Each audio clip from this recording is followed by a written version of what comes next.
सहनावतु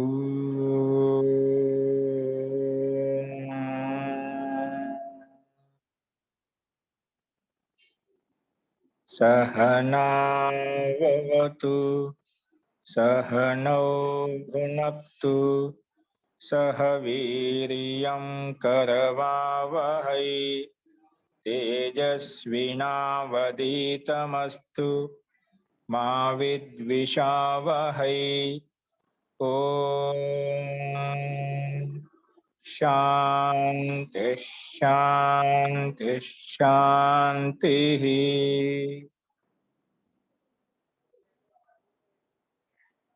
సర్వేభ్యో నమః. అందరికీ నమస్కారం అండి. నిన్న చెప్పిన పాఠంలో ఎవరికైనా సందేహాలు ఉన్నాయండి?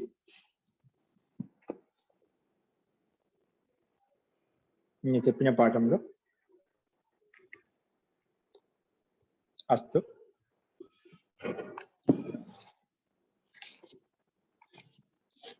ప్రకృతం అనుసరామః. మనము నిన్న సప్తమి విధి అలివిధి అలివిధిలో స్థానివత్ కాదు అని చెప్పుకున్నాం. స్థానివదాదేశో నలివిధో యసుతం చెప్పింటే అలివిధిలో స్థానివత్ కాదు. ముందుగా ఏం చెప్పింది? ఆదేశ స్థానివత్ భవతి. దీనికి రెండు అర్థాలు చెప్తాము. స్థానివదాదేశ నలివిధో ఒక అర్థం ఏంటి? మొట్టమొదటి ఆదేశ స్థానివత్ భవతి. ఆదేశాలు దీని ప్రకారంగా ఆదేశాలు ఏవైనా స్థానివత్ అయిపోతాయి. కానీ వెంటనే పక్కన చెప్పాడు అలివిధిం వర్జయిత్వ. అలివిధిలో మాత్రం కాదు, స్థానివత్ అవుతుంది, అన్ని చోట్ల అవుతుంది, కానీ అలివిధిం వర్జయిత్వ. అలివిధిలో ఏంటి? అలివిధి అంటే అలహ పంచమి విధి, అలహ షష్ఠి విధి, అలహ సప్తమి విధి, ఇంకా అలహ తృతీయ విధి. మనం 4 రకాల విధులు చెప్పుకున్నామట. ఇందులో కాదు. అందులో మనం 3 చూసాము. అలి విధి చూసాము, అలహ షష్ఠి విధి చూసాము, అలహ పంచమి విధి చూసాం. పంచమిధిలో ఆ అల్ నిమిత్తం చేసుకొని పక్కన పని చేసుకోబోతుంటే అక్కడ ఆదేశం స్థానివత్ కాలేదు. అదే షష్ఠికి దాని స్థానంలో పని చేసుకోబోతుంటే అక్కడ కూడా స్థానివత్ కాలేదు. అదేవిధంగా సప్తమిలో అది పక్కన ఉంటే ముందుకు పని చేసుకోబోతుంటే అక్కడ కూడా ఆదేశము స్థానివత్ కాలేదు. అవి నిన్న మనం చూసాము. ఇప్పుడు అదే క్రమంలో తృతీయ విభక్తికి సంబంధించి అలివిధి ఎలా ఉంటుంది, అది ఏ రకంగా వినియోగించబడుతుంది ఈ సూత్రం అనేది చూద్దాం. రాసుకోండి. నెక్స్ట్ ఉదాహరణ.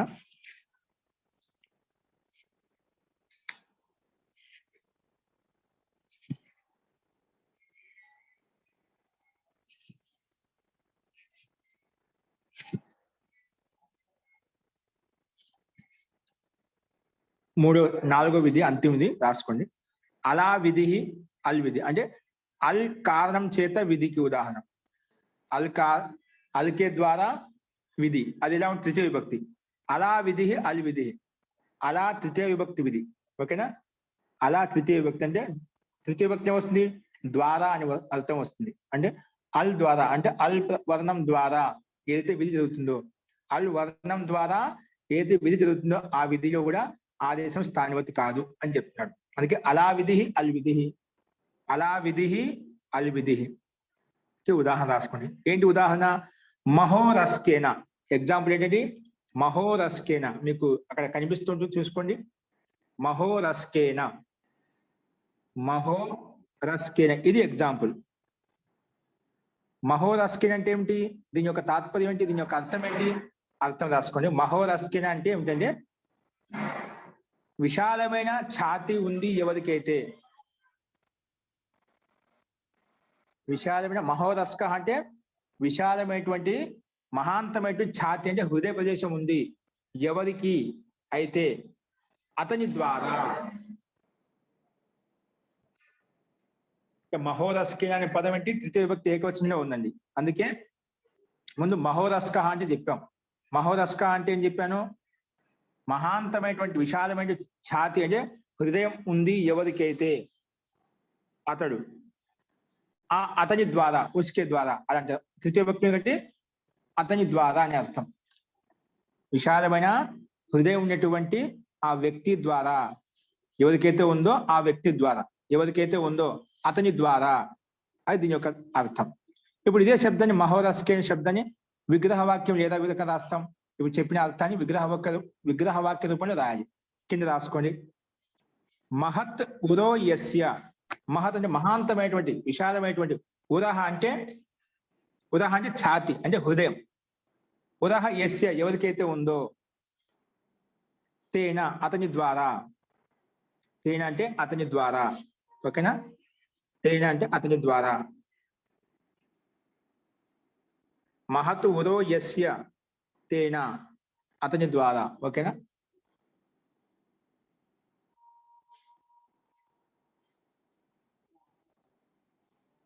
మహత్ ఉదో యస్య తేన,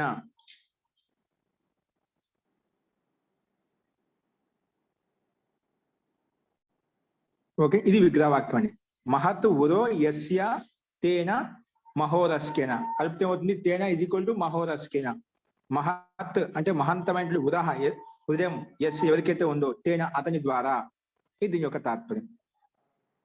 కాబట్టి ఇక్కడ ఈ తృతీయ భక్తిలో ఎలా అది ఆదేశం స్థానివత్ కాదని ఈ రూపసిద్ధిని బట్టి మనకు అర్థమవుతుంది. రాసుకుంది. ఇక్కడ విగ్రహవాక్యం ఏంటి? మహత్ ఉదాహ యస్య. అదే ప్రకారంగా మహత్ శబ్దం ఉంది, ఉదాహ శబ్దం, రెండు శబ్దాలు ఉన్నాయి.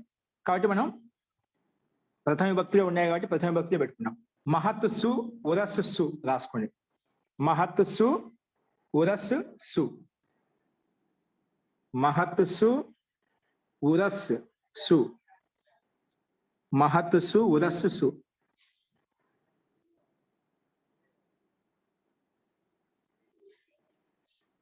మహత్ సు ఉరస్సు సు. ఇది అలౌకిక విగ్రహవాక్యం అండి. విగ్రహవాక్యం ఏంటి? మహత్ ఉరో యస్య తేన, అది విగ్రహవాక్యం. ఆ విగ్రహవాక్యం మళ్ళీ అలౌకిక విగ్రహవాక్యం విడదీసి ఇంకా విభక్తి రూపంలో కూడా విడదీసి చెప్తామంట. అందుకే దాన్ని అలౌకిక విగ్రహవాక్యం అంటే అలౌకికం అంటే శాస్త్రీయ విగ్రహవాక్యం. అది లౌకిక విగ్రహవాక్యం, ఇది అలౌకికం అంటే శాస్త్రీయ విగ్రహవాక్యం. శాస్త్రీయంలో ఈ రకంగా ఇంకా విడదీసి చూపిస్తామంట. ప్రత్యేకం కూడా విడదీసి చూపిస్తాం. అందుకే మహత్ సు ఉరస్సు సు. ఓకేనా? ఓకే అండి, రాసుకుని ఇప్పుడు సమాసం చేయాలి. ఇప్పుడు సమాసం ఎలా అవుతుంది? నిన్న చేసాం. అనేక మన్య పదార్థే రాసుకోండి. అనేక మన్య పదార్థే.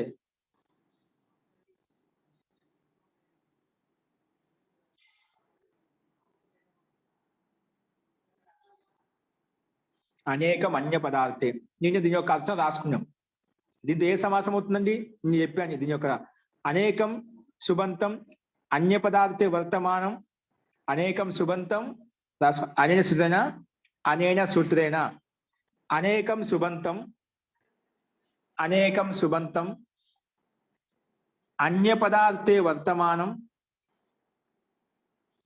అనేకం సుబంతం అన్య పదార్థే వర్తమానం పరస్పరం, పరస్పరం విభాషా సమస్యతే, పరస్పరం విభాషా సమస్యతే బహువ్రీహిశ్చ సమాసో భవతి. పరస్పరం విభాషా సమస్యతే, పరస్పరం విభాషా సమస్యతే బహువ్రీహిశ్చ సమాసో భవతి. చూసుకోండి స్క్రీన్ మీద నేను చెప్పిన అర్థం మళ్ళీ.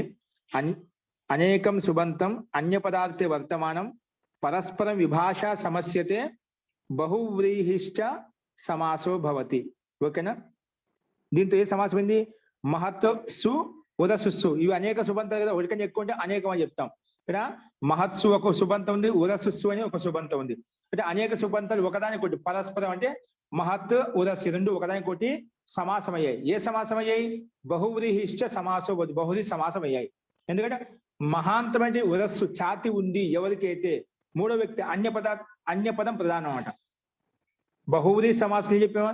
అన్య పదం ప్రధానంగా ఉంటుంది. కాబట్టి మహాంతమైన ఛాతి హృదయం ఉంది ఎవరికైతే అంటున్నాం. ఆ ఎవరికి? ఆ మూడో వ్యక్తి ఎవరో. కాబట్టి అన్య పద ప్రధానం కాబట్టి, అన్య పద ప్రధానం కాబట్టి అంటే అన్య పద పదార్థ ప్రధాన బహువ్రీహి సమాసం. కాబట్టి ఇక్కడ అనేకం సుబంతం అన్య పదార్థ వర్తమానం ఈ ఒకదానికొకటి పరస్పరం విభాషా సమస్యతే, ఒకదానికొకటి సమాసం అవుతాయి. ఏ సమాసం అంటే బహువ్రీహి సమాసం అని చెప్పుకున్నాం. ఓకే, సరే. సమాసం చేయడం ఎలా వచ్చింది తెలుసు కదా. కృత్ తద్ధిత సమాసాశ్చ రాయని. సమాసం చేయగానే వెంటనే విశుద్ధ సిద్ధంగా ఉంటుంది అన్నమాట.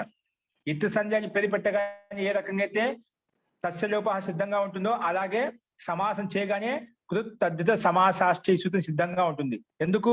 నువ్వు ఎవరికైతే సమాసం చేసావో దానికి నేను ప్రాతిపదికను పేరు పెట్టేస్తాను అని రాసుకోండి. కృత్ తద్ధిత సమాసాశ్చ అనేన సూత్రేణ ప్రాతిపదిక సంజ్ఞా భవతి. అనేన సూత్రం ఎవరికి ప్రాతిపదిక సంజ్ఞ అవుతుంది? సమాసస్య సమాసానికి షష్ఠీ భక్తిని సమాసస్య సమాసానికి ప్రాతిపదిక సంజ్ఞా భవతి ప్రాతిపదికని పిలుస్తున్నాడు సమాసస్య కిం భవతి ప్రాతిపదిక సంజ్ఞా భవతి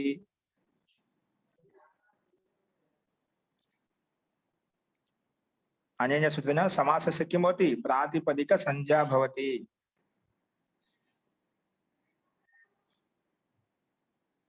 ఓకే సో ప్రాతిపదిక సంజ్ఞ చెప్పేది ఇంకేం లాభం వచ్చింది సుపో ధాతు ప్రాతిపదికయో ప్రాతిపదిక సంజ్ఞ పెట్టుకుంటే ఎలా వస్తుంది వెంటనే ఆ ప్రాతిపదికంలో ఉన్న సుప్పులు దాన్ని లుక్కు చేస్తున్నాడు ఇది కూడా సిద్ధంగా ఉంటుంది ప్రాతిపదిక పేరు పెట్టిన వెంటనే ఒకవేళ ఆ ప్రాతిపదిక సుప్పులు ఉన్నాయనుకోండి వెంటనే సూత్రం వచ్చేస్తుంది సుపో ధాతు ప్రాతిపదికయో రాసుకోండి ఎందుకంటే ఈ ప్రాతిపదిక పేరు పెట్టిన తర్వాత ఆ ప్రాతిపదిక సుప్పులు ఉన్నాయి అంటే సు ఔజస్ లో ఉండేటువంటి ప్రత్యయాల నుంచి 2 ప్రత్యయాలు ఉన్నాయి సు ఉందన్నమాట ప్రథమ విభక్తి సు ప్రత్యయం ఉంది కాబట్టి ఇది వచ్చేసి లుక్కు చేస్తుంది రాసుకోండి సుపో ధాతు ప్రాతిపదికయో అనేన సూత్రేణ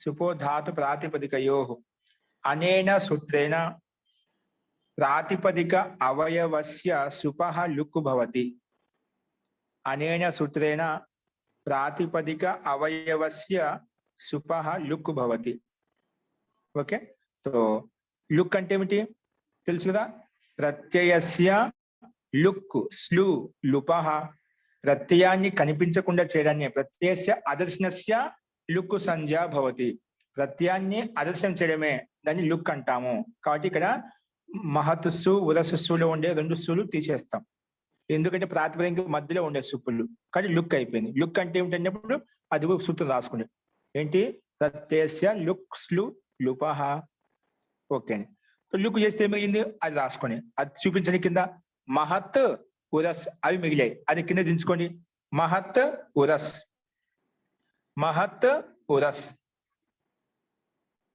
ఇప్పుడు దీనికి ఎదురుగా రాసుకోండి ఈ స్థితిలో మళ్ళీ ఏం ప్రాప్తమైంది ఉరహ ప్రభృతిభ్య కప్ కప్ ప్రత్యయం వచ్చిందండి సమాసాంత కప్ ప్రత్యయం వచ్చినాడు ఉరహ ప్రభృతిభ్య కప్ ఉరహ ఉరహ ప్రభృతిభ్య కప్ ఇది 5-4-151 సూత్రంలో ఉందండి ఈ సమాసాంత ఈ సమాసంలో సమాసం ఎక్కడ చేసామో అందులో ప్రత్యయం వస్తుంది అన్నమాట అందుకే సమాసాంత కప్ ప్రత్యయం వచ్చిందంటాం అందుకే రాండి ఉరహ ప్రభృతిభ్య కప్ రాసదా ఉరహ ప్రభృతిభ్య కప్ ఇది సూత్రం అండి ఇప్పుడు దీన్ని అక్క తాత్పర్యం రాసుకుని కొటేషన్ పెట్టుకొని అనేన సూత్రేణ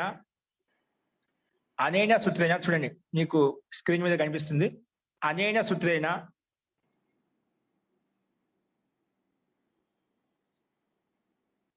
బహువ్రీహి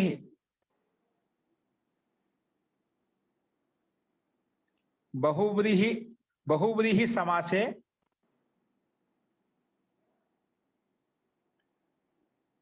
బహువ్రీహి సమాసే అంటే ఇక్కడ ఏముందంటే అది నేను డైరెక్ట్గా చెప్తున్నాను రాసుకుని పూర్తిగా రాసుకుని పర్వాలేదు ఎందుకు సూత్రం స్క్రీన్ మీద కనిపిస్తుంది రాసుకుని ఉరహ ప్రభృతి అంతాత్ మళ్ళీ రాసుకుని అనేన సూత్రన ఉరహ ప్రభృతి అంతాత్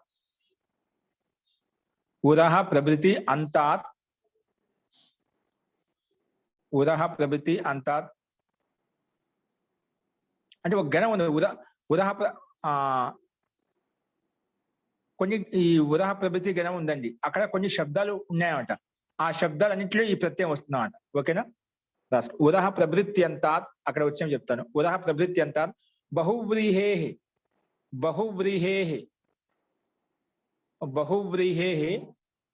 కప్ ప్రత్యయో భవతి బహువ్రీహే అంటే బహుది సమాసంలో మనం చేసుకుని బహుది సమాసం చేసుకోవచ్చున్నాం కదా అందుకే బహువ్రీహే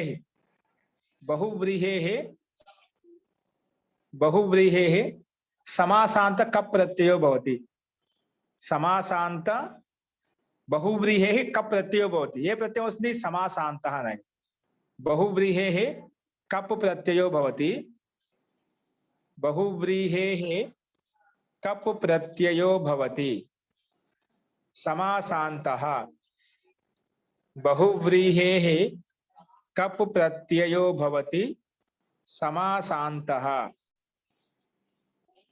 బహువ్రీహే కప్ ప్రత్యయో భవతి సమాసాంతః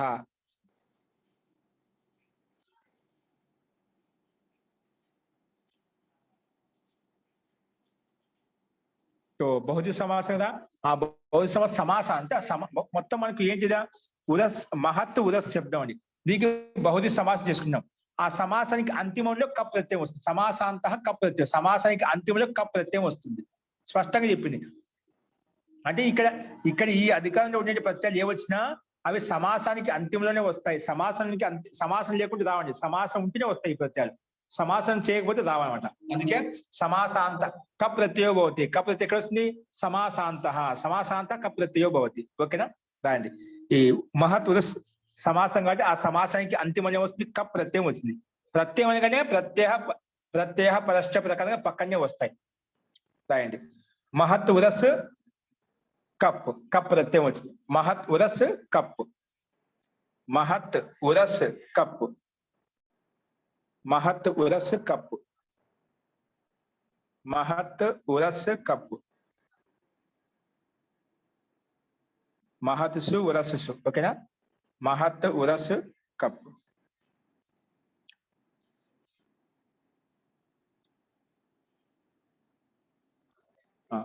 ఈ సమాసానికి అందుకు కప్ ప్రత్యయం వచ్చింది. కప్ ప్రత్యయం రాగానే వెంటనే ఏమొచ్చింది? మళ్ళా అనుబంధ లోపం చేయండి. కప్ ప్రత్యయం రాగానే ఏం చేస్తాం? ముందు అనుబంధ లోపం చేసుకున్నాం. అనుబంధ లోపం చేయండి. కప్ ప్రత్యయస్య అనుబంధ లోప. ఇక్కడ ఏదో డైరెక్ట్ రాసేది. కప్ ప్రత్యయస్య అనుబంధ లోప. కప్ ప్రత్యయానికి అనుబంధ లోపం ఎలా అవుతుందండి? కప్ ప్రత్యయస్య అనుబంధ లోప. కప్ ప్రత్యయానికి అనుబంధ లోపం ఎలా అవుతుంది? హలంత్యం అనే సూత్రం చేత కప్పులో ఉండే అంతిమ పకాలకి ఇత్తని పేరు పెట్టుకుంటాం. ఇత్తని పేరు పెట్టుకోగానే తస్య లోప అదర్శన లోపం చేసేస్తాం. ఓకేనా? అందుకే డైరెక్ట్ గా రాయండి. కప్ ప్రత్యయస్య అనుబంధ లోప. అనుబంధ లోపం చేస్తే ఏమవుతుంది? ఏం మిగులుతా వెనకబడి రాయాలి. అనుబంధ లోపం చేస్తే మిగిలిన రూపం రాయాలి. ఏమొస్తుంది అప్పుడు? మహత్ ఉరస్ క, మహత్ ఉరస్ క కింద రాయండి. మహత్ ఉరస్ క, మహత్ ఉరస్ క. ఇప్పుడు దీనికి ఎదురుగా బాణం గుర్తించి రాయండి. ఇప్పుడు ఈ స్థితిలో మళ్ళా ఏం ప్రాప్తమైంది? ఆన్ మహత సమానాధికరణ జాతీయయో. ఆన్ మహత సమానాధికరణ జాతీయయో. ఆన్ మహత సమానాధికరణ జాతీయయో. ఆన్ మహత సమానాధికరణ జాతీయయో. జాతీయయో. ఆన్ మహత సమానాధికరణ జాతీయయో. ఓకేనా? చూడండి ఇదేమంటుంది? సూత్రం బుక్ ఓపెన్ చేయండి. ఆన్ మహత సమానాధికరణ జాతీయయో.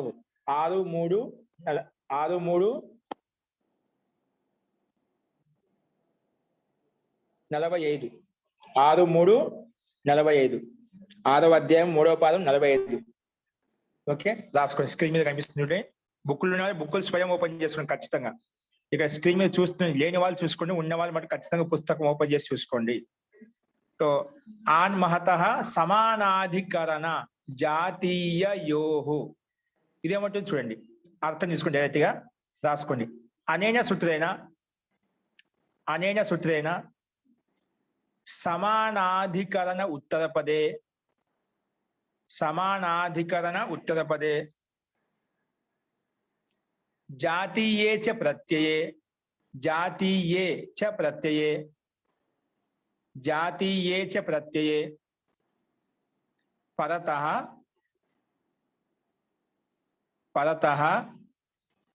महत् शब्दस्य आकारादेशो भवति. महत् शब्दस्य किं भवति?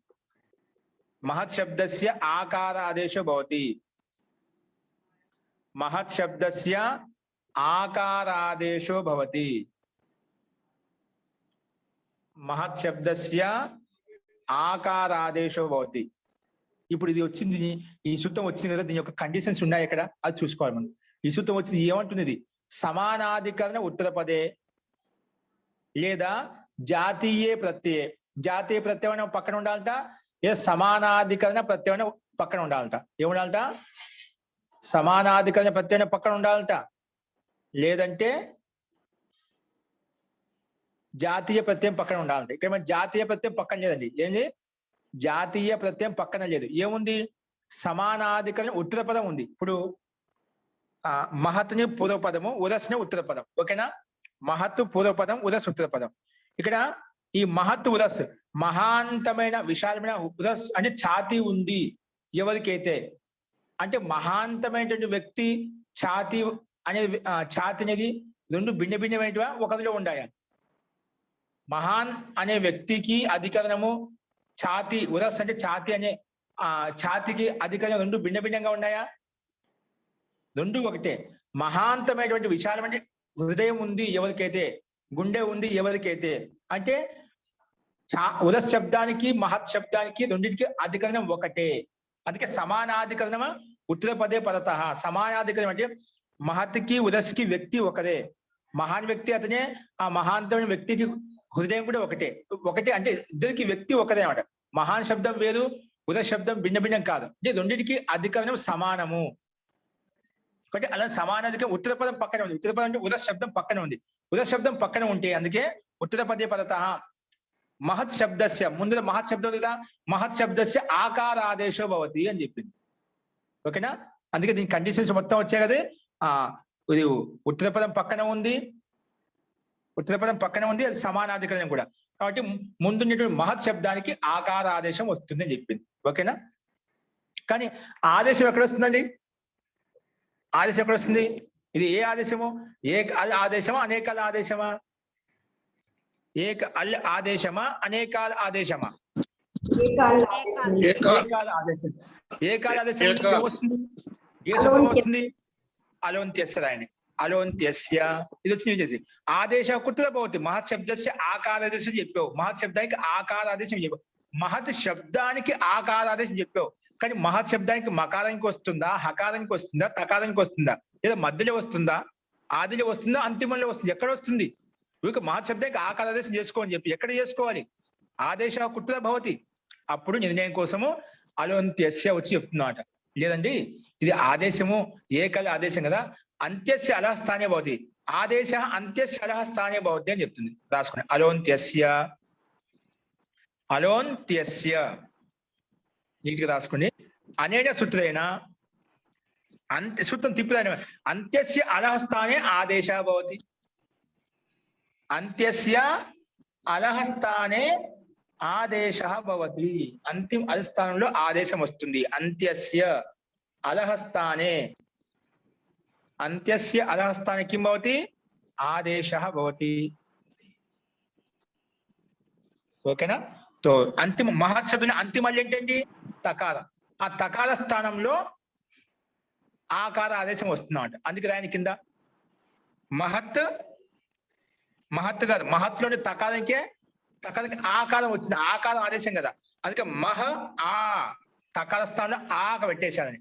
మహ ఆ పక్కన ఉరస్ ఎలా ఉందో అలాగే ఉంది, కప్పు కప్పు ప్రత్యేక అనుమతిలో చేశాను. అది కా ఎలా ఉందో అలాగే ఉంది. ఉరస్ కా ఎలా ఉందో కా కూడా అలా కింద తీసుకోండి. మహ తకార స్థానంలో ఆ, మహ ఆచార్య ఆ ఏంటండి? మహా పూర్తిగా వస్తుంది కదా ఆచార్య?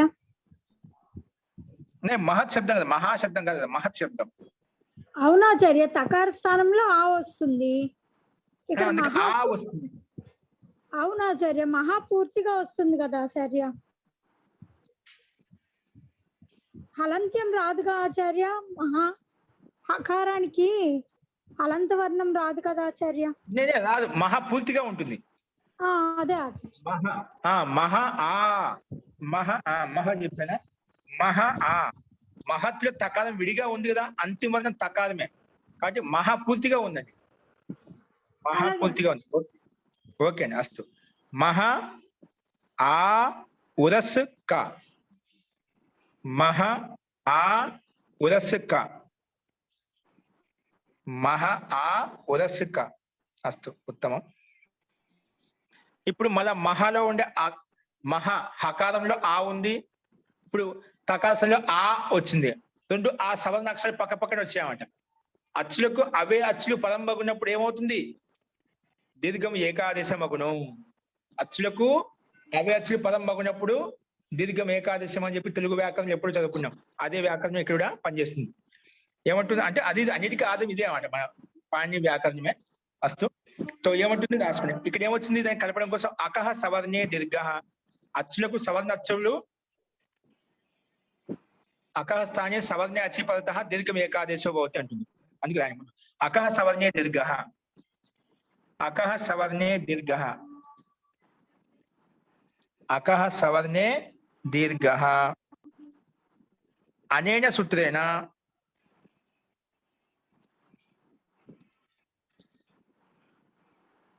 ఒక్క నిమిషం అండి.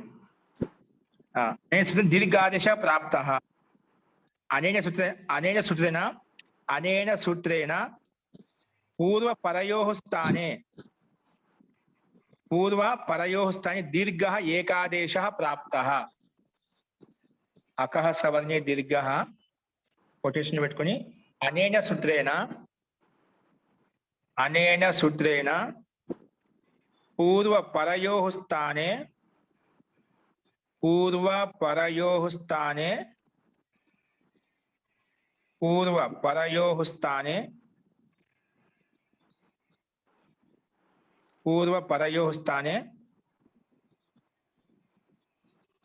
దీర్ఘ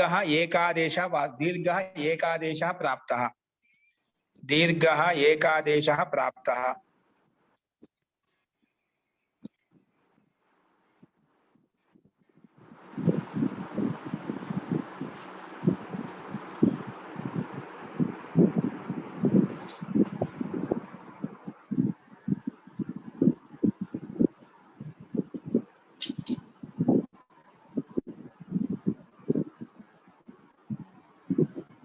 దీర్ఘం చేయనప్పుడు దీర్ఘం ఏకాదశం అవుతుంది మహా అయిపోయింది. మహా ఉరస్సు క మహా అప్పుడు దీర్ఘం చేయ మహా ప్లస్ ఆ కలిపితే దీర్ఘం చేస్తే మహా అయిపోయింది. మహా ఉరస్సు క కింద రాయండి. మహా కలిపి రాయండి. ఇప్పుడు మహా దీర్ఘం చేశాం కదా కలిస్తే ఆ అయిపోయింది అన్నమాట. మహా ఉరస్సు క ఇప్పుడు మహాలో ఆ ఉంది పక్కన ఉరస్క ఊ ఉందని ఇక్కడ మన ఆద్గుణ ప్రాప్తమైంది. ఏం ప్రాప్తమైంది? ఆద్గుణ. ఎందుకు అకారం పక్కన ఉకారం ఉంటే రెండు స్థానం అవుతుంది గుణం ప్రాప్తం అవుతుంది. రాయండి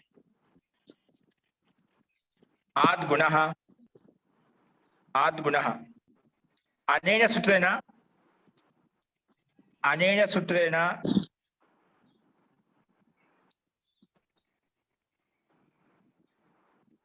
అవర్ణాత్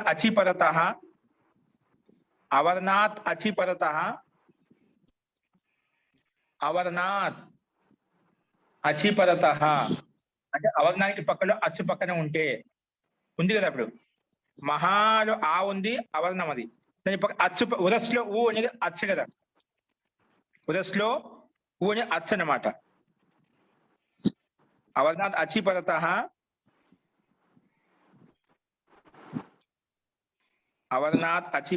పూర్వ పరయోః స్థానే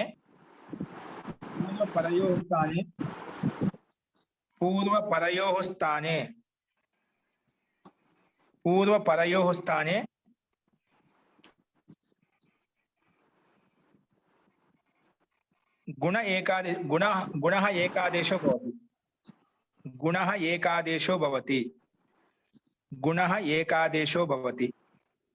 కిం భవతి? గుణః ఏకాదేశో భవతి. ఓకేనా? గుణః ఏకాదేశో భవతి. తో మహా ఉరస్లో మహాలుంటే ఆ ప్లస్ ఉరస్లో ఊ ఆవు కలిస్తే ఏమవుతుంది? గుణము ఓ అయిపోతుంది. ఏమవుతుంది? ఆవు కలిస్తే ఆ ప్లస్ ఈ ఉంటే ఏ అవుతుంది రెండింటి స్థానంలో. ఆ ప్లస్ ఊ ఉంటే రెండింటి స్థానం ఓ అయిపోతుంది. ఇక్కడ ఏమైంది? మహాలో ఆ ప్లస్ ఊ ఉంది. ఉరస్లో ఊ పక్కన మహాలో ఉండే ఆవు కలిస్తే ఓ అయిపోయింది. అందుకే ఏమవుతుంది? ఆవు కలిస్తే ఓ అయిపోయింది. అందుకే మహోర అయిపోయింది.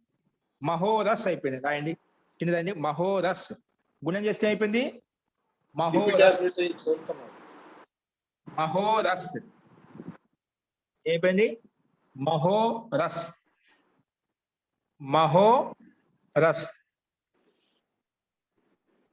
మహోరస్. అర్థం కదా? ఆవు కలిస్తే మహాలో ఉండే ఆ ఉరస్క ఆవు కలిసి ఓ అయిపోయింది. మహోరస్ అయిపోయింది అన్నమాట. మహోరస్ పక్కన కా ఎలా ఉందో అలా రాసుకోండి. మహోరస్ క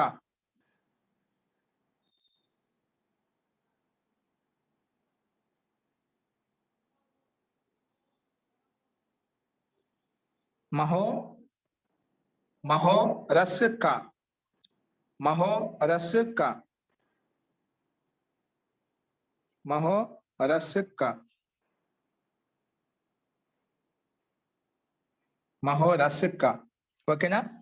ఇప్పుడు మనకి ఏమైపోయింది? మహోరస్క మొత్తం కలుపుతుంది, మహోరస్క అయిపోయింది. ఓకేనా? మహోరస్క అయిపోయింది అనమాట. ఇప్పుడు ఈ కప్ ప్రత్యయాంతం ఉంది కదా, ఇది తద్ది ప్రత్యయం అనమాట. అందుకే ఇక్కడ ప్రాతిపదిక సంధి ఆల్రెడీ ఉంది, ప్రాతిపదిక సంధి ఉంది కాబట్టి మనం మళ్ళీ ప్రత్యయం తెచ్చుకుంటాం. మహోరస్క అయిపోయింది కదా, ఈ మహోరస్క ప్రాతిపదిక సంధి ఉండటం వల్ల మళ్ళీ యా ప్రాతిపదిక అధికారులకు వెళ్ళి మనం ఏం చేసుకుంటామని సు తెచ్చుకొని మహోరస్క ఉందా కలిపితే మహోరస్క అయిపోయింది. ఇప్పుడు మనకేంటి లక్షణం? మహోరస్కేన రూపం తయారు చేయాలి. ఏం తయారు చేయాలి? మహోరస్కేన. ఓకేనా? మహోరస్కేన కాబట్టి రాసుకోండి మహోరస్క. ఇప్పుడు దీనికి ఎదురుగా బాణం గురించి రాసుకోండి. అనేన కాదు, ప్రాతిపదికాత్ మహోరస్క, ఇది ఒక ప్రాతిపదిక అయిపోయింది అంటే అర్థవంత శబ్దం. ప్రాతిపదికాత్ పూర్వవత్ ప్రథమ విభక్తి ఏకవచన సుప్రత్యయ భవతి. పూర్వవత్ ప్రథమ విభక్తి ఏకవచనే సుప్రత్యయ భవతి. ఒక్క నిమిషం అండి, క్షమ్యతాం.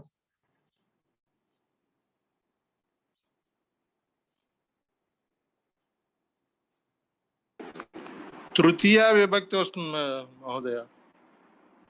అంతకంటే ముందు ప్రథమ విభక్తి ఏకవచనం మహోరస్ క ఇక్కడ ఉందండి, కలపొద్దు. ఇప్పుడు మహోరస్ క, ఇక మహోరస్ లో సా ఉందా? మహోరస్ క, మహోరస్ ఉరస్ లో సా ఉంది కదా, ఆ దానికి ససజుసోరుతో ప్రకారంగా ఋత్వం అయిపోతుందండి. ససజుసోరు కరవసాన్యోది విసర్జనీయ, విసర్జీయాలి. సు తెచ్చుకోవాల్సిన అవసరం లేదు, ఒక్క నిమిషం పక్కన వెళ్ళి తెచ్చుకోవద్దు, క్షమితం.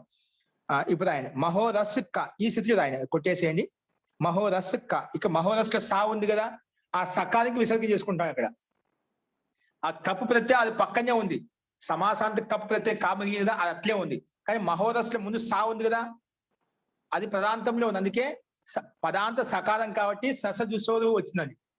ఓకే, అందుకు రాయండి మహోరస్ క. దీనికి ఎందుకు రాయండి? ససజుసోరుహు, ససజుసోరుహు, మహోరస్ క, ఈ స్థితిలో అండి. దానికి ఎందుకు రాయండి? ససజుసోరుహు, ససజుసోరుహు. అనేన సూత్రేణ పదాంత సకారస్య రు ఇతి అయం ఆదేశో భవతి. పదాంత సకారస్య రు ఇతి అయం ఆదేశో భవతి. పదాంత సకారస్య రు ఇతి అయం ఆదేశో భవతి. రు ఇతి అయం ఆదేశో భవతి. తో రు చేస్తే ఏమవుతుంది? మహో రా రు, మహోరస్లో సకాయ రు చేసామండి. ఓకేనా? ఆ రూకే మళ్ళీ అనుమతి లోపం చేసుకొని కరవసాన్యది విసర్జనీయ ప్రకారం విసర్గంగా అవుతున్నాం అండి. అందుకే సూత్రం రాసుకోండి మహో రా రు, పునః రాసుకోండి అక్కడే. పునః రు ఇత్యేసి అనుబంధ లోప, రు ఇత్యేసి అనుబంధ లోప, రు ఇత్యేసి అనుబంధ లోప, పునః తస్య విసర్గ భవతి. ఎలా అవుతుంది విసర్గము? ఖరవసానయోది విసర్జనీయ ప్రకారం. అంతే ఒకేసారి చెప్పాను. పునః రు ఇత్యేసి అనుబంధ లోప, రేపం వెళ్తుంది, ఆ రేపానికి ఖరవసానయోది విసర్జనీయ ప్రకారం విసర్గం అవుతుంది. అందుకే ఎలా చదువు? రు ఇత్యేసి అనుబంధ లోప, పునః తస్య విసర్గ భవతి. పునః తస్య ఖరవసానయోర్ విసర్జనీయ इति अनेन सूत्रेण विसर्गः भवति. पूर्ववत् तस्य विसर्गः भवति. पूर्ववत् तस्य विसर्गः भवति. ఓకేనా? तो విసర్గం చేయండి. మహోరహ అయిపోయింది. ఏమైపోయిందండి? మహోరహ క. విసర్గం చేయాలి కదా, మహోరస్లోని సకాయ విసర్గం చేసామండి. ప్రక్రియ మనం సూకి ఏ విధంగా విసర్గం చేస్తే అదే విధంగా ససజుసో రు వచ్చింది, రూకి అనుమతి రావు ఇది, ఆ రేపానికే ఖరవసాని విసర్జనీయ ప్రకారం విసర్గం చేసాం. ఓకేనా? తో మహోరహ, మహోరహ క కింద రాయండి. మహోరహ క, మహోరహ క విసర్గాలు వచ్చేసాయి. మహోరహ క, ఇప్పుడు దీనికి ఎదురు రాయండి మహోదహ క. ఈ సందర్భం మహోదహ క వచ్చిందండి. ఇప్పుడు ఈ సందర్భంలో ఏమొచ్చింది? సోపదాదౌ. ఏంటండి? సోపదాదౌ. సోపదాదౌ. సోపదాదౌ. సోపదాదౌ. సో అపదాదౌ అని. సహ అపదాదౌ. ఇక్కడ ఎందుకంటే అవగ్రహ చిహ్నం ఉందంటే గుర్తుపెట్టుకో, అది ఆకారం అని అర్థం. అవగ్రహ చిహ్నం ఎక్కడొచ్చినా అది ఆకారం అంటే సోపద అపదాదౌ అంటే పదానికి ఆదిలో లేకుండా. చూద్దాం ఏంటో ఏమంటుంది. సోపదాదౌ 8:3:38 సూత్రం. 8వ అధ్యాయము 3వ పాదము 38వ సూత్రం. 8:3:38 సోపదాదౌ.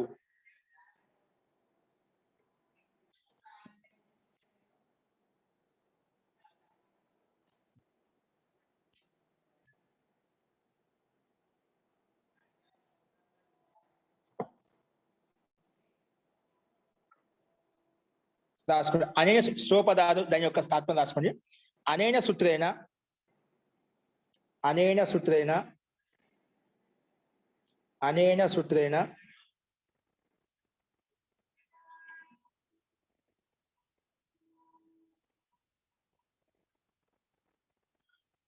అపదాద్యో. అనేన సూత్రేణ అనేన సూత్ర చూడండి కనిపిస్తుంది ఇక్కడ కింద కనిపిస్తుంది. స్క్రీన్ మీద చూసుకోండి. అనేన సూత్రేణ అపదాద్యో అపదాద్యో అపదాద్యో అపదాద్యో అంటే పదానికి ఆదిలో ఉండకూడదంట. అపదాద్యో అపదాద్యో కుప్పోహు పరతః అంటే కు గాని పవర్ గాని పక్కన ఉంటే కుప్పోహు అంటే కు లేదా అంటే కు అంటే కవర్గం లేదా పు అంటే పవర్గం. కుప్పోహు పరతః కుప్పోహు పరతః కుప్పోహు పరతః విసర్జనీయస్య విసర్జనీయస్య విసర్జనీయస్య సకారాదేశో భవతి. సకారాదేశో భవతి. సకారాదేశో భవతి అంటే అపదాద్యో అంటే పదానికి ఆదిలో లేదంటండి. అంటే పదానికి ఆదిలో ఉండకూడదంట. పదస్య ఆది పదాది నా పదాది అపదాది అంటే పదానికి ఆదిలో విసర్గం లేక పదానికి ఆదిలో విసర్గం ఉందని లేదు, పదానికి మధ్యలో ఉందన్నమాట. మనకు ఇప్పుడు ఏమొచ్చింది మన లక్షణి మహోరహ వచ్చిందండి. ఏంటి మహోరహ? మహోరహ విసర్గం పదానికి ఆది లేదు, అంతిమం లేదు, మధ్యలో ఉంది కదా మనకు. కానీ ఇది మధ్యలో ఉంది కాబట్టి అపదాద్యోహో అపదాదిలో ఉండేటువంటి విసర్గానికి విసర్జనీయస్య కుప్పోహ పరత కవర్గం యొక్క అక్షరం కానీ పవర్గంలో ఉండే అక్షరం పక్కన ఉంటే అప్పుడు ఆ విసర్గానికి సకారం అవుతుంది. మళ్ళా ఆ విసర్గానికి మళ్ళీ సకారం అవుతుంది. సకారానికి విసర్గం చేసుకున్నాం. మరి ఈ సూత్రం ప్రకారంగా ఒక కవర్గాక్షరం పక్కన ఉంటే లేదా పవర్గాక్షరం పక్కన ఉంటే ముందున్నటువంటి విసర్గానికి నేను ఏం చేస్తాను? మళ్ళీ సకారం చేస్తాను. అందుకే విసర్జన చేస్తే సకారాదేశో భవతి. విసర్జన చేసే కిమోతి సకారాదేశో భవతి అని చెప్పుకున్నాం. అర్థమైందండి? ఇక్కడ మహోరహ ప్లస్ క కవర్గంలో ఉండే అక్షరం అది పక్కన ఉంది కాబట్టి ముందున్నటువంటి విసర్గానికి విసర్జన చేస్తే సకారాదేశో భవతి అని చెప్పింది. ఓకే, రాసుకోండి. ఎలా చదువు? అపదార్థ అది ఆ విసర్గం పదానికి ఆదిలో ఉండకూడదంట. ఆదిలో లేదు అది, కాబట్టి మనకి ఇబ్బంది లేదు.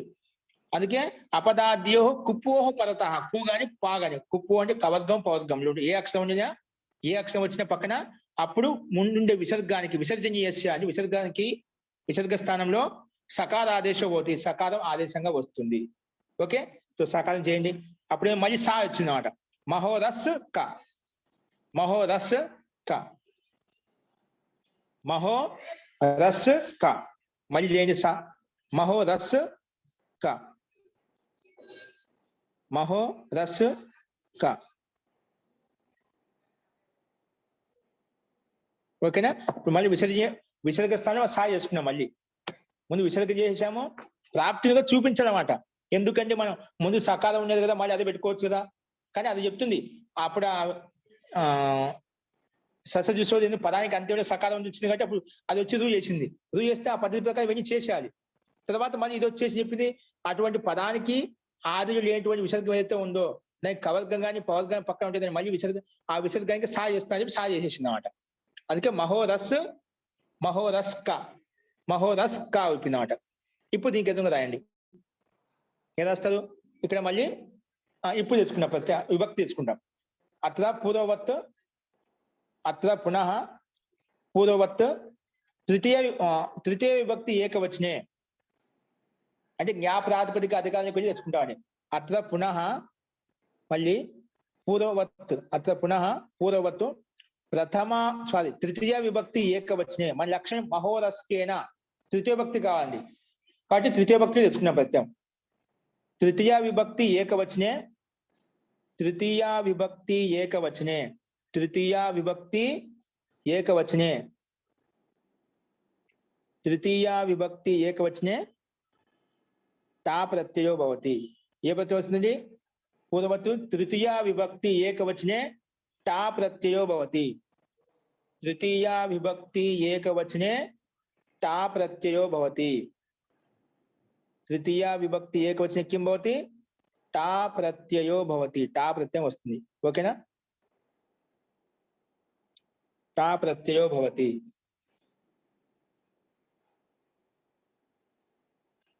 టా తీసుకొచ్చేయండి. ప్రత్యయం వస్తుంది, ప్రత్యయ పరస్ట పక్కనే వస్తుంది. రాయండి మహోరస్క టా, మహోరస్క టా. మహోరస్క అనే ఒక ప్రాతిపదికం, ఆ ప్రాతిపదికం పక్కలో మనము టా తెచ్చుకున్నామండి. టా విభక్తి తెచ్చుకున్నాం. తృతీయ విభక్తి ఏకవచనం టా వచ్చిందన్నమాట. రాయండి ఇప్పుడు మహోరస్క టా. టా వచ్చిందా? ఇప్పుడు టా వచ్చిన తర్వాత దానికి అంగ సంజ్ఞకు పేరు పెట్టేసుకుందాం. రాసుకోండి. టా ప్రత్యయం కదా, టా ప్రత్యయం వచ్చిందంటే వెనకబడే మామూలుగా ఆల్రెడీ ప్రత్యయం వచ్చినప్పుడేది ఈ సూత్రం వచ్చేస్తుంది. ఇప్పుడు మనం విశేషంగా చూపించాలి కాబట్టి విశేషంగా మనం విధి చేసుకుంటున్నాం. రాసుకోండి మహోరస్క టా వచ్చిన తర్వాత దానికి ఎదురుగా రాసుకోండి బాణం గుర్తిచ్చేసి. యస్మాత్ ప్రత్యయ విధి తదాది ప్రత్యయేంగం, యస్మాత్ ప్రత్యయ విధి తదాది ప్రత్యయేంగం, యస్మాత్ ప్రత్యయ విధి తదాది ప్రత్యయేంగం, యస్మాత్ ప్రత్యయ విధి తదాది ప్రత్యయేంగం. అనేన సూత్రేణ, అనేన సూత్రేణ ప్రత్యయే పరతః, ప్రత్యయే పరతః పూర్వస్య అంగ సంజ్ఞా భవతి. పూర్వస్య కిం భవతి? అంగ సంజ్ఞా భవతి. ప్రత్యయే పరతః పూర్వస్య అంగ సంజ్ఞా భవతి. యస్మాత్ ప్రత్యయ విధి తదాది ప్రత్యయేంగం.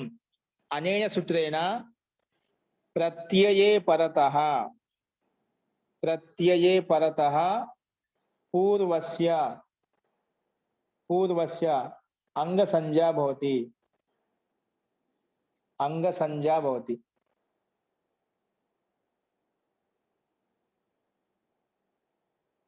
సో ప్రత్యయం టా ప్రత్యయం అండి. టా ప్రత్యయం పక్కన ముందు ఏంటి? మహోరస్క. ఇది మొత్తానికి అంగ సంజ్ఞ పేరు వచ్చిందట. టా ప్రత్యయం పక్కన ఉంటే ముందున్న మహోరస్క అనే పూరా పదానికి ఏమొచ్చింది? అంగ సంజ్ఞ పేరు పెట్టుకున్నాం. ఓకేనా?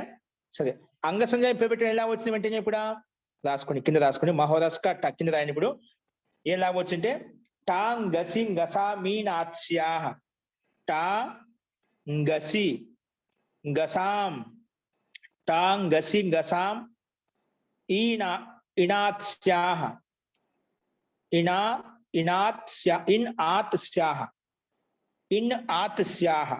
ఇనాత్స్యాహ అంటాం. అంటే టా ప్రత్యయము గసి, తృతీయ భక్తి ఏకొచ్చిన టా, పంచమీ భక్తి ఏకొచ్చిన గసి,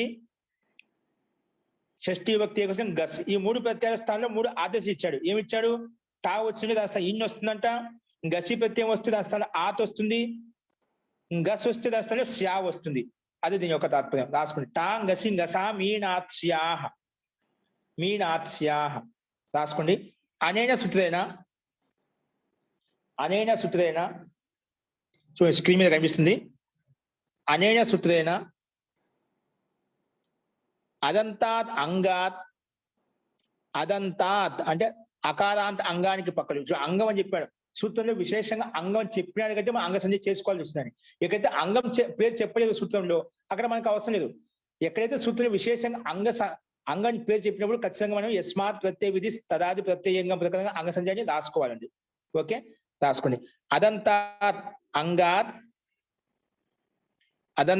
అంగాత్ ఉత్తరేషాం చూసి రాసుకోండి.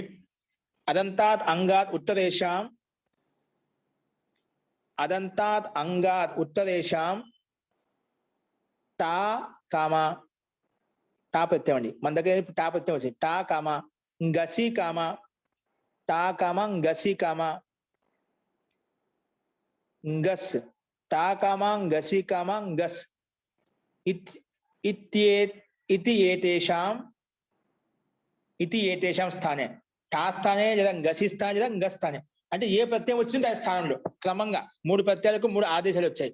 టా గసి గస్ ఇతి ఏతేషాం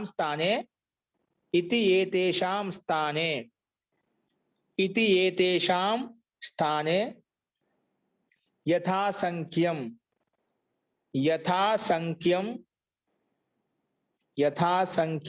అంటే క్రమపూర్వకంగా ఏ స్థానంలో టా స్థానంలో గసి స్థానంలో గస్ ఈ 3 ప్రత్యయ స్థానంలో క్రమంగా ఏమొస్తాయంట యథాసంఖ్యం ఇన కమ ఆత్ కమ స్య ఇన ఆత్ స్య ఇతి ఏతే ఆదేశాః భవంతి. మనకి ఏదుంటే వస్తుందండి.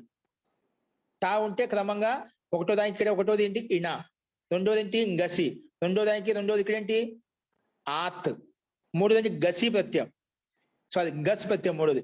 ఆ గస్ ప్రత్యయం మూడో దానికి ఇక్కడ మూడోది ఏంటి స్య. అలాగా అందుకే తృతీయకు రామేణ అని వస్తుంది ఈ కలిసినప్పుడు. పంచమీభక్తిలో ఆత్ వస్తుంది కాబట్టి రామాత్ వస్తుంది. షష్ఠిలో స్యా వచ్చింది కాబట్టి రామస్య వస్తుంది. అంటే ఈ ప్రత్యయాల వల్లనే మనకు అలాగ వచ్చే మార్పులు. సరే అండి. ఇన ఆత్ స్య ఇతి ఏతే ఆదేశాః భవంతి. ఓకేనా, అర్థమైంది కదా. ఇక్కడ మనకు టా ఉంది కాబట్టి క్రమ ప్రకారంగా ఇన వస్తున్నాడు. రాయండి. ఇక్కడ అదంతా ఉంది మనకి. మహోరస్క టా కదా, మహోరస్కలో కాలో ఆ ఉంది, అందుకే అదంత అంగం అట, అకారాంత అంగం. ఇప్పుడు ఎందుకంటే పైన పేరు పెట్టినాం ప్రత్యయ పదత పూర్వస అంగ సంధ్య అని పెట్టాం. అంగ సంధ్యలో అకారం అంతిమంలో ఉండాలంట, అకారాంతమే కదా, అందుకే అదంతా అంగాత్ ఉత్తరంగా టా స్థానంలో ఇన వస్తుంది, పక్కన ఇన వచ్చింది అన్నమాట. అందుకే ఆ టా ఉంది కదా ఇన పెట్టుకుంటాం. రాయండి కింద మహోరస్క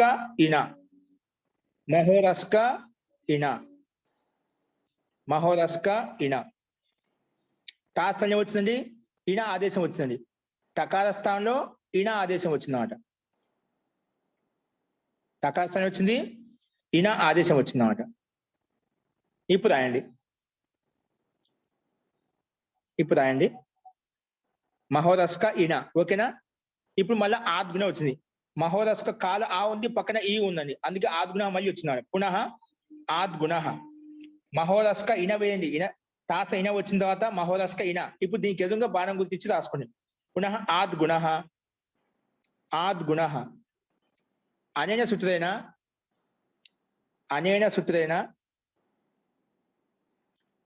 సూత్రేణ అవర్నాత్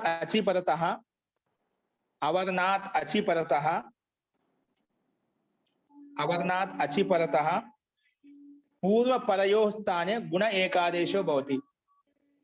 పూర్వపరయోః స్థానే గుణ ఏకాదేశో భవతి. పూర్వపరయోః స్థానే గుణ ఏకాదేశో భవతి. గుణః ఏకాదేశో భవతి. పూర్వపరయోః స్థానే గుణః ఏకాదేశో భవతి. పూర్వపరయోః స్థానే किं भवति? गुणः एकादेशो भवति.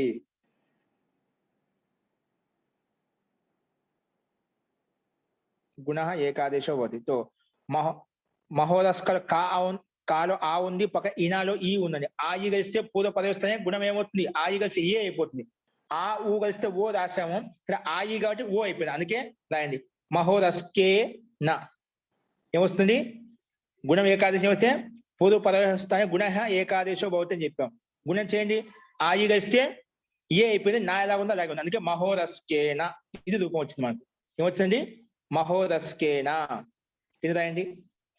వచ్చేసిందా? మన లక్ష్యం వచ్చేసింది. మహోరస్కేన, మహోరస్కేన,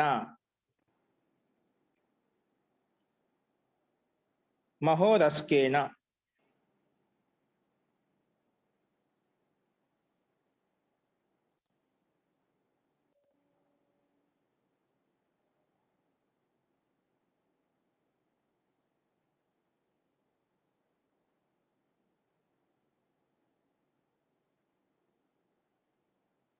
ఆచార్య, జీ ఇక్కడ మనం ప్రకృతి సూత్రం ఎక్కడ ఉపయోగించలేదు కదా ఆచార్య?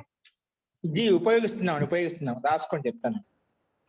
ఇప్పుడు మహోరస్కేన వచ్చేసింది కదా, ఇదే ఉపయోగిస్తున్నాం. అదే ముఖ్యమైనది. మన ప్రకృతి సూత్రం ఎక్కడ ఉపయోగించి అదే చూపించాలి. ఇక తృతీయ భక్తికి ప్రయోగం ఎక్కడొచ్చింది? అల్విధి, అలా విధి అని చెప్పి అల్క కారణంగా ఇది మనకు విధి అయిపోయింది. ఏమొచ్చిందో చూద్దాం. ఇక్కడ రాసుకొని ఇక్కడ ఒక సూత్రం ప్రాప్తం ఏదండి? ఇప్పుడు మనకు మహోరస్కేనలో రస్సు కనిపిస్తుందా, సకాలం కనిపిస్తుందా? ఆ సకాలం ఎక్కడి నుంచి వచ్చిందండి? మహోరస్కేనలో సకాలం ఎక్కడి నుంచి వచ్చింది? సూత్రంలోంచి వచ్చింది ఆచార్య. సోపదాదవ సూత్రం. అంటే ఆ సోపదాదం ఏం చెప్పింది? విసర్గ స్థానంలో సా చేసిందన్నమాట. అదేనా? మహోరసహలో మహోరస్క అనేప్పుడు సక విసర్గ చేశాం. విసర్గం చేసిన తర్వాత సోపదాదవ్ అనే సూత్రం వచ్చేసి మళ్ళీ దాన్ని ఏం చేసింది? సకారం చేసింది అన్నమాట. అంటే సకార స్థానంలో ఏమొచ్చింది? సారీ, విసర్గ స్థానంలో వచ్చింది, సకార ఆదేశం అయిపోయింది. విసర్గ స్థానంలో ఏమో ఆదేశం ఏంటండి? విసర్గం చేసేసుకున్నాము, సకార ఆదేశం అయింది. ఎవరు చెప్పేది? సోపదాదవ్ చెప్పింది. ఇప్పుడు ఆ సకార ఆదేశమే స్థానివత్ చేస్తాం. ఏం చేద్దామండి? స్థాని వదాదేశో నల్విదౌ. ఇక్కడ ఆయన చెప్తాను. మహోరస్కిన స్థాని వదాదేశో అనల్విదౌ, స్థాని వదాదేశో అనల్విదౌ. అనేన సూత్రేణ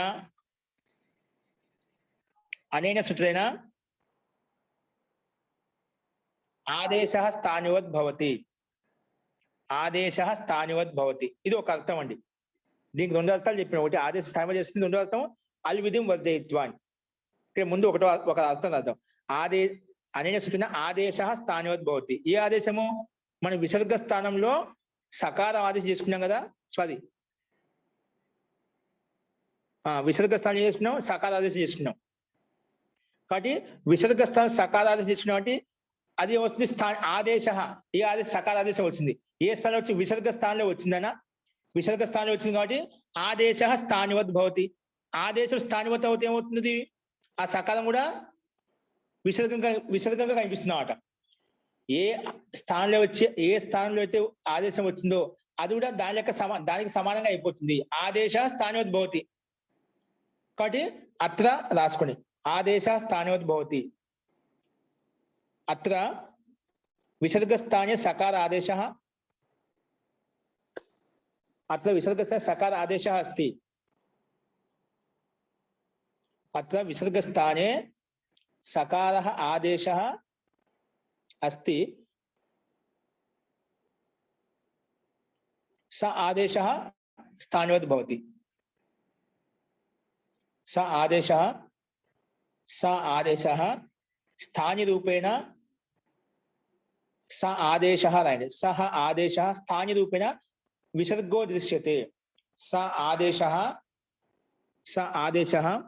స్థాని రూపేణ కిం దృశ్యతే? విసర్గ దృశ్యతే. విసర్గం కనిపిస్తున్నాడు. అదే కదా విసర్గ స్థానంలో స ఆదేశం వస్తే స్థానివత్ చేసుకోవడం వల్ల కూడా విసర్గమే కనిపిస్తున్నాడు. ఏం కనిపిస్తుంది? విసర్గ దృశ్యతే. అర్థమైందండి? అంటే ఇప్పుడు మహోరహ కేన, ఓకేనా? అలా కనిపిస్తుందన్నమాట. అని స్థానివత్ చేసాం. మొత్తం స్థానివత్ అది విసర్గంగా కనిపిస్తుంది. అది విసర్గం కనిపించేసరికి ఇది వచ్చిందండి. ఏది? అట్ కుప్వాంగ్ నుం వ్యవాయేపి రాయండి. అట్ కుప్వాంగ్ నుం వ్యవాయేపి. అట్ కుప్వాంగ్ నుం వ్యవాయేపి. అట్ కుప్వాంగ్ నుం వ్యవాయేపి రాసుకోండి. అనేన సూత్రేణ, చూడండి స్క్రీన్ మీద కనిపిస్తుంది, అనేన సూత్రేణ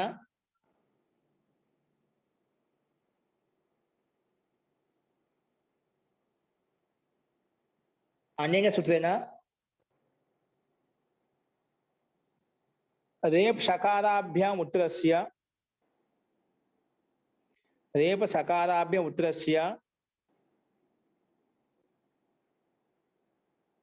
రేప సకారాభ్యాం ఉత్తరస్య నకారస్య రేపం కానీ రకారానికి పక్కలో కానీ షకారానికి పక్కలో కానీ అదే రేప షకారాభ్యాం ఉత్తరస్య నకారస్య ఉత్తరంగా ఉండే నకారానికి రేప షకారాభ్యాం ఉత్తరస్య నకారస్య రేప షకారాభ్యాం ఉత్తరస్య నకారస్య రేప షకారాభ్యాం ఉత్తరస్య నకారస్య అణకారాదేశో భవతి అణకారాదేశో భవతి రేప షకారాభ్యాం ఉత్తరస్య సామాన్య నకారానికి నకారస్య రేపానికి షకారానికి పక్కలో ఉండే నకారానికి ఏమొస్తుందంట అనకారాదేశో భవతి. ఇది మొట్టమొదటి కండిషన్. నకారాదేశో భవతి పరంతు పరంతు పరంతు ఏతద్ అయం ఆదేశः పరంతు అయం ఆదేశः परंतु अयम आदेशः अट् कामा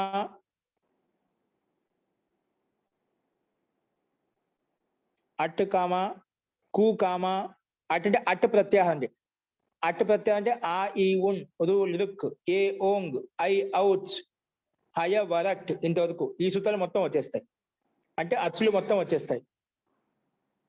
అట్ కామా కు కామా పు కామా పు పు కామా ఆంగ్ ఆంగ్ కామా నుమ్ నుమ్ इति एतैः वर्णैः व्यवधाने अपि भवति. इति एतैः वर्णैः इति एतैः वर्णैः व्यवधाने अपि भवति. इति एतैः वर्णैः व्यवधाने अपि भवति. इति एतैः वर्णैः వ్యవధానే అపి భవతి. అంటే అట్టు ప్రత్యాహారం పక్కన ఉన్నా అంటే ఆ ఈ ఉ రు లు ఏ ఓ ఐ ఔ ఏ ఓంగ్ ఐ ఔచ్ హా యా వా రా హా యా వా రా ఇవన్నీ అండి. ఈ వర్ణాలు ఏ వర్ణం పక్కన ఉన్నా లేదంటే కవర్గం అక్షరం 5 అక్షరం క ఖ గ ఘంగ అవి కానీ ప ఫ బ భ మ ఇవి కానీ తర్వాత ఏంటి కుపు కుప్వాంగ్ ఆంగ్ ప్రత్యయంగా ఆంగ్ కానీ ఇంకా నుమ్ కానీ ఇవి మధ్యలో వ్యవధానం ఉన్నప్పటికీ కూడా నకారానికి అనత్వం అవుతుంది. కాబట్టి ఇక్కడ ఏంటి ముందు మనకి ఇక్కడ ఏమని ప్రాప్తం ముందు రకారం ఉంది. రకార షకారాభ్యాం ఉత్తరస్య నకారస్య ముందు మొట్టమొదటి కండిషన్ ఏమి ఉండాలి రకారానికి రకారానికి ఇక్కడ షకారానికి పక్కన నకారం ఉండాలి.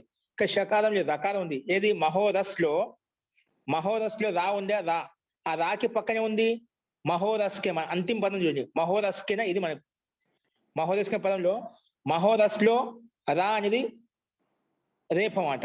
ఆ రేపానికి పక్కనే ఉంది వెంటనే నా ఉంది కానీ పక్కనే లేదు వెంటనే పక్కన మహోరస్కేనా లాస్ట్ లో ఉంది కానీ రాకి నాకి మధ్యలో చాలా వర్ణాలు వ్యవధానం వచ్చాయి. ఏంటండి మహోరస్కేనలో రకారానికి అంతిమంలో ఉండే నకారానికి మధ్యలో ఏమున్నాయి చాలా వ్యవధానం ఉన్నాయి అని చాలా వర్ణాలు అడ్డంగా ఉన్నాయి. మొట్టమొదటి కండిషన్ రకారానికి పక్కన వెంటనే నకారం దొరికితే దానికి నకారానికి అణ అయిపోతుంది. ఒకవేళ అలా డైరెక్ట్ గా దొరకలేదు మధ్యలో కొన్ని వర్ణాలు అడ్డంగా ఉన్నాయి వ్యవధానంగా ఉన్నాయి అప్పుడు ఎటువంటి వర్ణాలు ఉండొచ్చు అంటే చెప్పాడు అట్టు కానీ కవర్గం కానీ పవర్గం కానీ నుమ్ము కానీ మధ్యలో ఉన్నాయనుకోండి అప్పుడు కూడా ఆ నకారానికి నకార స్థానం అనకారం అవుతుంది. ఇక్కడ మనకి ఏం అడ్డం ఉంది రేపంలో మొట్టమొదటి రకారంలో ఆకారం ఉంది అది అటు ప్రత్యాహారంలో వస్తుంది ఇబ్బంది లేదు. ఇంకేముంది సా ఉంది సా అటు ప్రత్యాహారంలో ఉందా సా అటు ప్రత్యాహారం ఉందా వ్యవధానం ఉంటే ఇవే ఉండాలి. అట్టు ప్రత్యాహారం కానీ కవర్గం కానీ పవర్ కానీ ఇవే ఉండాలి.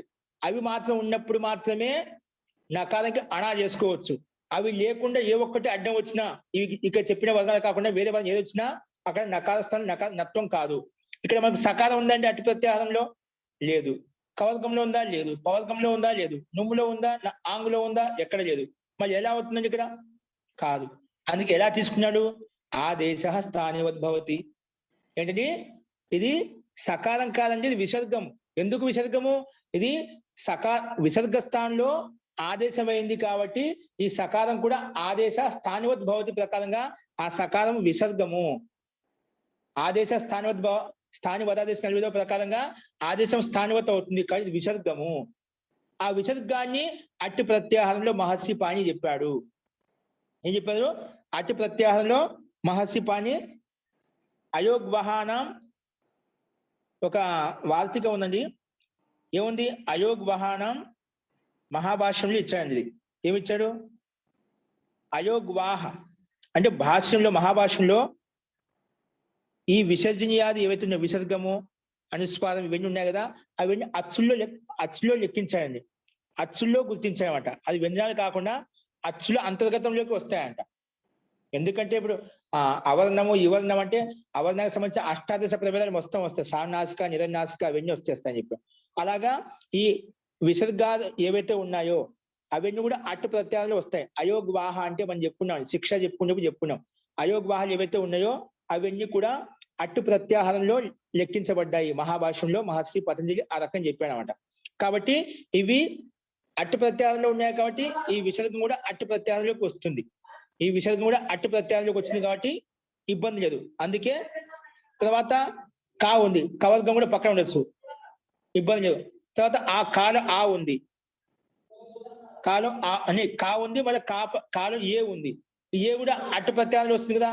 అంటే మధ్యలో రకారానికి నకారానికి మధ్యలో ఉండే వర్ణాలని కూడా అట్టు ప్రత్యాహారంలో ఉండేటువంటి వర్ణాలే.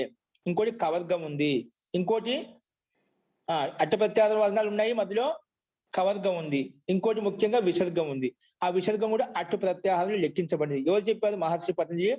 అయోగ్వాహ ఏ వర్ణాలు ఏ సంకేతం తీసుకోబడ్డాయో అవన్నీ కూడా అట్టు ప్రత్యాహారం లెక్కిస్తాము, అచ్చుల్లోనే తీసుకుంటాము. కాబట్టి అది కూడా అచ్చుల్లో ఉందని భావించి అట్టు ప్రత్యాహారంలోకి వస్తుంది. కాబట్టి ఇక్కడ మహోరస్కేన అనే సూత్రంలో నకార స్థానానికి అనా ప్రాప్తం అవుతుంది. ఏమవుతుంది? నకార స్థానంలో అనా ప్రాప్తం అవుతుంది. ఏ కారణం చేత? స్థానివత్ చేసుకోవడం వల్ల. స్థానివత్ చేయడం వల్ల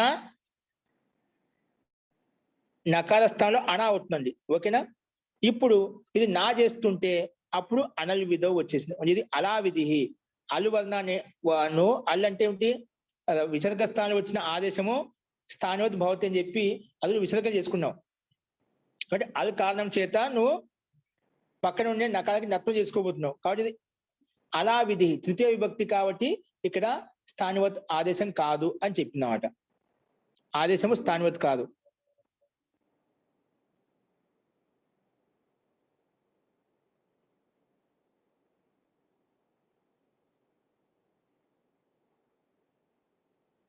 అంటే ఇక్కడ తృతీయ విభక్తి ఇలా చూడాలండి. ఇప్పుడు పంచమీ విభక్తి అంటే దాన్ని ఆలువర్ణ నిమిత్తం చేసి దాన్ని పక్కలో పని చేసుకున్నాము. షష్ఠి అంటే ఆ అలువర్ణ స్థానంలో పని చేసుకున్నాము. సప్తమి అంటే కూడా బాగానే ఉంది. సప్తమి వర్ణం పక్కన ఉంటే అది ముందుకు పని చేసుకున్నాము. అది ఉంది కాబట్టి ముందుకు పని అయింది. ఇక్కడ అలా విధి అలువర్ణం ద్వారా ఏదైతే విధి జరుగుతుందో ఇక్కడ అలువర్ణం ద్వారా ఏం జరుగుతుందండి? ఇప్పుడు మనం ఈ అచ్చు ప్రత్యాహాలను విసర్గాలను అయోగ్వాహ అంటే విసర్గం అయోగ్వాహను విసర్గం అంటాం. అయోగ్వాహను విసర్గం ఉంది. ఈ అయోగ్వాహాన్ని ఏం చేసాం? విసర్గం చేసాము. అట్టు ప్రత్యాలను కలిపాం. అట్టు ప్రత్యాలు కలిపిన కారణంగా ఇది కారణం అండి. అట్టు ప్రత్యాలలో ఈ విసర్గాన్ని అట్టు ప్రత్యాహారంలో కలిపిన కారణంగానే ఇక్కడ కారణం అంటే దాని ద్వారానే మనకి ఏమైపోయింది? నత్వం ప్రాప్తమైంది. ఏం ప్రాప్తమైంది? నత్వం ప్రాప్తమైంది. అంటే ఇది కారణం అన్నమాట. తృతీయ భక్తి ఏంటిది? అలా విధి అంటే అలువర్ణ కారణంగా ఏ విధి జరుగుతుంది? మనకు నత్వ విధి జరుగుతుంది. అంటే అయోగ్వాన్ని అట్టు ప్రత్యాహారంలో చేసిన కారణంగానే ఆ కారణం చేతనే ఆ కారణం ద్వారానే మనకు నత్వం ప్రాప్తమైంది. అది విసర్గాన్ని అట్టు ప్రత్యాహారంలో తీసుకోకపోయినాం అనుకోండి మనకు నత్వం ప్రాప్తం అయ్యేదే కాదు. ఎందుకంటే మధ్య సకాలం వ్యవధానంగా ఉంది. ఆ సకారాన్ని విసర్గంలో తీసుకున్నాము, స్థానవచనం విసర్గం అయిపోయింది. ఆ విసర్గాన్ని అట్టు ప్రత్యాహార వర్ణంలో తీసుకున్నాం కాబట్టి దాని కారణం చేతనే ఇక్కడ, అందుకే కారణం అంటున్నాం. అలా విధి అంటే అలు కారణం చేత, అలువర్ణాన్ని విసర్గం అని ఒక అలువర్ణం అండి, అది అటు ప్రత్యాహారం తీసుకున్నాం, అటు ప్రత్యాహారం తీసుకున్న అలువర్ణాలు అయిపోయినాయి. ఆ కారణం చేతనే ఇది విధి జరుగుతుంది. ఏ విధి? నత్వ విధి జరుగుతుంది. అటువంటి అలా విధిలో అలు కారణం చేత ఏదైతే విధి జరుగుతుంది, నత్వ విధి జరుగుతుంది అంటే అట్కుప్వాంగ్ నుమ్ వ్యవాయి ఈ ప్రకారంగా అంతిమ నక అణ అయిపోతుంది. కానీ అటువంటి విధిలో ఆదేశం స్థానివత్ కాదు అని చెప్పింది. ఆదేశం ఎందుకంటే అలు కారణం చేత నువ్వు అట్టు ప్రత్యాహారంలో తీసుకున్నావు కాబట్టి ఆ కారణం చేతనే ఇప్పుడు నకారం నత్వం చేయబోతున్నావు. ఎందుకంటే విసర్గం కనిపించింది కాబట్టి, అది అయోగ్వాహి తీసుకున్నాం కాబట్టి. లేదండి అటువంటి అల్ వర్ణాన్ని నిమిత్తం చేసుకొని ఏదైతే విధి చేయబోతున్నావో అది అల్ కారణం చేత ఏదైతే నత్వ విధి చేయబోతున్నావో అది అటువంటి సందర్భంలో అలా విధి స్థానివత్ ఆదేశ నాభవతి అని చెప్పింది. ఆదేశము స్థానివత్ కాదు అని చెప్పింది. అందుకే స్థానివత్ కాదు అన్నా అనుకోండి, ఆ సకాలం అలాగే కనిపిస్తుంది. విసర్గ స్థానం వచ్చిన సకార ఆదేశము అది స్థానివత్ కాదు అని చెప్పింది. ఎందుకంటే అది కారణం చేత నువ్వు విధి చేసుకోబోతున్నావు, ఆ కారణం చేత. అందుకే అలాంటి కారణం ఉన్నప్పుడు ఆదేశం స్థానివత్ కాదు. స్థానివత్ కాకపోతే ఏంది? ఆ విసర్గ స్థానం వచ్చిన సకార సకారంగా కనిపిస్తుంది. సకారం కనిపించినప్పుడు రకారానికి నకారానికి మధ్యలో సా వ్యవధానంగా ఉంది కాబట్టి ఆ వ్యవధానము అట్టు ప్రత్యాహారంలోంచైనా ఉండాలి, కవర్గంలోంచైనా ఉండాలి, పవర్గంలో నుంచైనా ఉండాలి, లేదా నుమ్మై ఉండాలి, ఆంగే ఉండాలి. ఇందులో ఏది లేదు కదా. ఇందులో ఉంటే అప్పుడు నకాన్ని నత్వం చేసుకోవచ్చు. ఇందులో లేదు కాబట్టి ఇవి కాకుండా ఏ వర్ణం మధ్యలో వచ్చినా అప్పుడు నకారానికి నత్వం కాదు. కాబట్టి ఇది ఆదేశము స్థానివత్ ప్రకారంగా నత్వం ప్రాప్తమవుతుంది. ఇది మళ్ళీ అనల్ విధౌ అనే సూత్రం వచ్చేసి లేదండి, ఇది అలా విధి అది కారణం చేత ఇక్కడ విధి చేసుకోబోతుంది, నత్వ విధి చేసుకోబోతున్నావు. అందుచేత ఇది స్థానివత్ ఆదేశం స్థానివత్ కాదు అని చెప్పారు. ఆదేశం స్థానివత్ కాకపోయింది కాబట్టి మనకు నకారానికి నత్వం కాలేదు. అంటే మహోరస్కేణ అణ వచ్చేసేది. కానీ అనల్ విధో ప్రకారంగా స్థానివత్ ఆదేశము కాలేదు. అందుకే మహోరస్కేణ అనే రూపం సిద్ధించింది. ఓకేనా? అంతర్నిధో అక్కడ రాసుకోండి. అనల్ విధౌ అత్ర ఇది అట్కుపాంగ్ నువ్వు ఇది రాసే కదా, వ్యవాయేపి నత్వ ప్రాప్త పరంతు అత్ర ఏ రాశారు ఇక్కడ మొత్తం చెప్పండి. నీరజ గారు ఏం రాశారు? జీ వినిపిస్తుందండి? ఏ రాశారండి? వినిపిస్తుంది ఆచార్య. ఏ రాశారు చెప్పండి అంతిమంలో. అనేన సూత్రేణ రేఫ షకారాభ్యాం ఉత్తరస్య నకారస్య నకారాదేశో భవతి పరంతు అయం ఆదేశః అట్ కు పు ఆంగ్ నుమ్ ఇది ఏతైః వర్ణైః వ్యవధానే అపి భవతి. అంతేనా? అంతవరకు చెప్పారు ఆచార్య. ఇప్పుడు రాసుకోండి. అంటే నత్వం ప్రాప్తమైంది, వ్యవధానం ఉన్నప్పుడు నత్వం ప్రాప్తమైంది. పరంతు అత్ర పరంతు అత్ర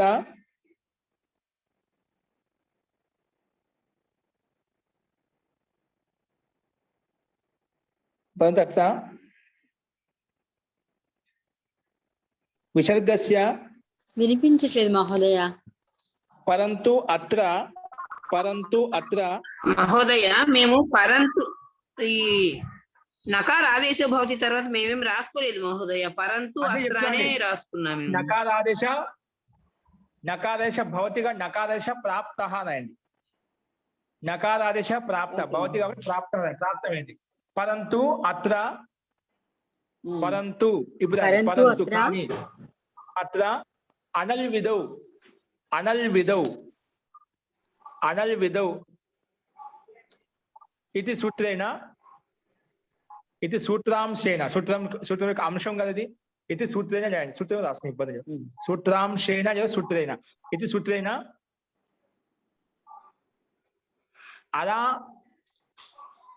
అలా తృతీయ విధి వర్తతే. అలా తృతీయ విధి వర్తతే.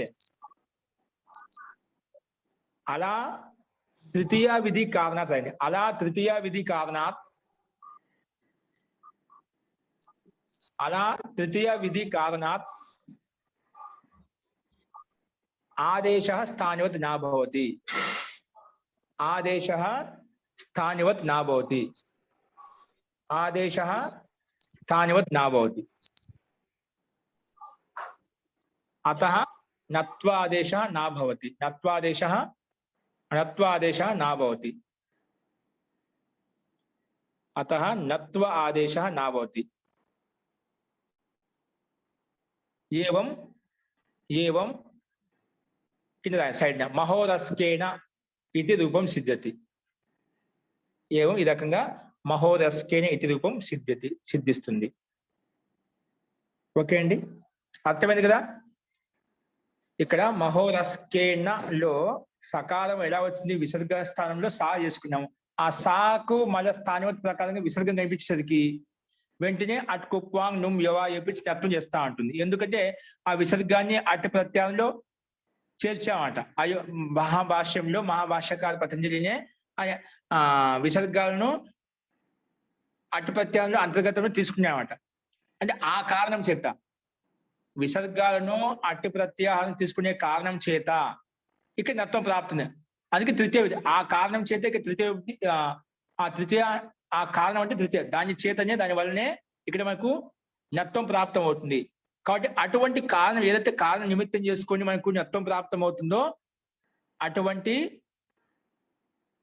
విధిలో ఆదేశము స్థానివత్ కాదు అని చెప్పి ఈ సూత్రం నిషేధించింది.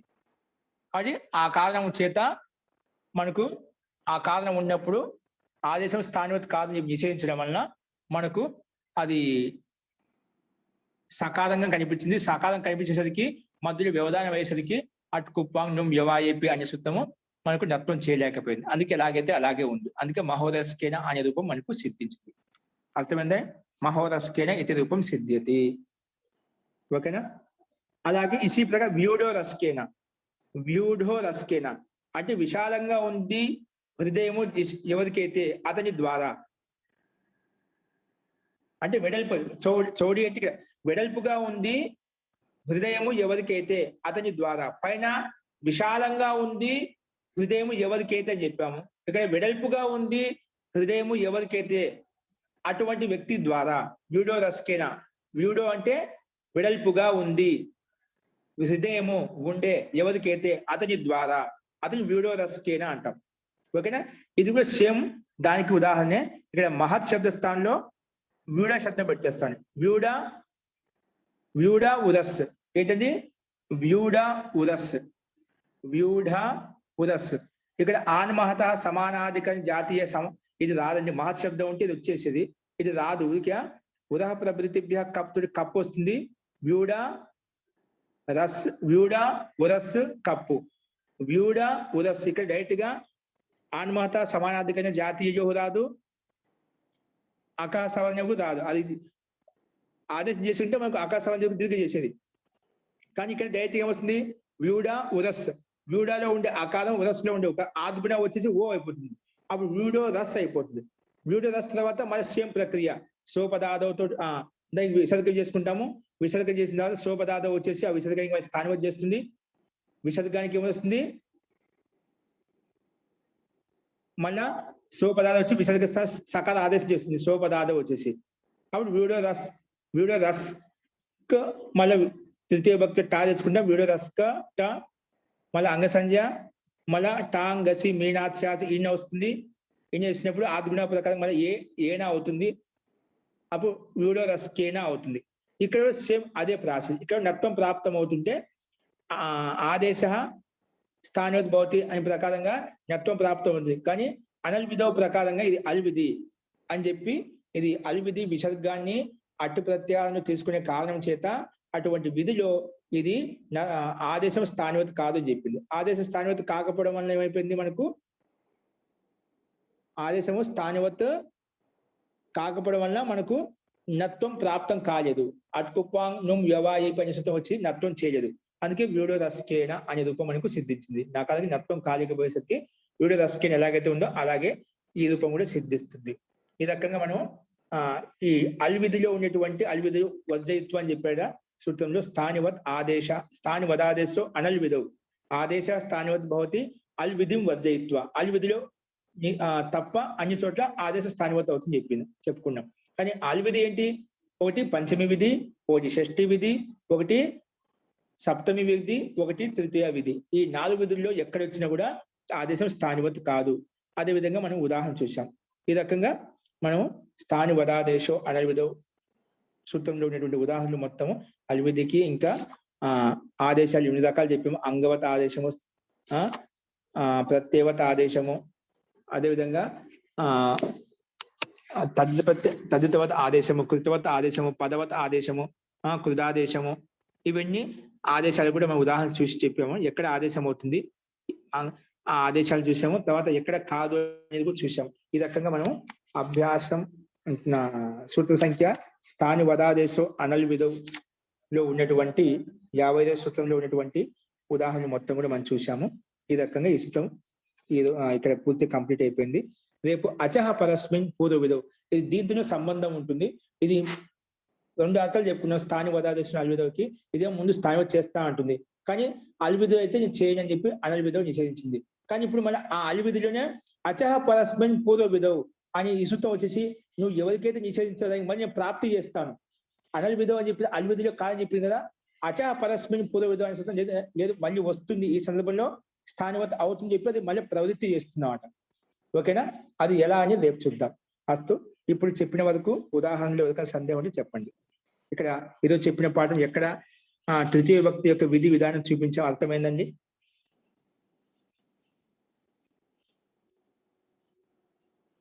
ఓకే అండి. అస్తు. సో ఈ రకంగా మనం మహోదస్కేన అనే రూపసిద్ధి కూడా చూసాం ఎలా తయారైంది. కాబట్టి ఇది ఇక్కడితో పూర్తిగా జీ. ఇక్కడ వార్తికం అన్నారు, ఆ వార్తికం చెప్తారా ఆచార్య? అయోగ్వాహాలకి అట్ ప్రత్యాహారంలో వస్తాయి. చెప్తాను, రేపు చెప్తాను. రేపు ఒకసారి అడగండి. అలాగే సామాన్యంగా భాష్య వచ్చిన అయోగ్వాహ ప్రత్యాహారం లెక్కించబడి, అయోగ్వాహ అంటే మనం కింద చెప్పుకున్నామండి. కొన్ని సంకేతాలు ఉన్నాయండి, విసర్గము, అనుస్వారము, కొన్ని సావనాశకం, నిరాశకం, కొన్ని సంకేతాలు చెప్పామంట అయోగ్వాహలో.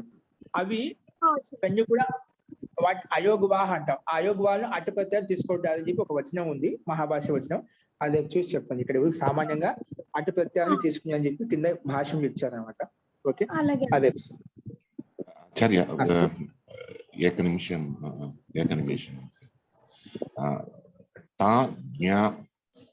టా గ్యసి గ్యస్ మినిత్యాహ అన్నప్పుడు ఇన అన్నది తాత దాధ నాలో ఉండేటటువంటి నావే అవుతుంది కదా. సామాన్య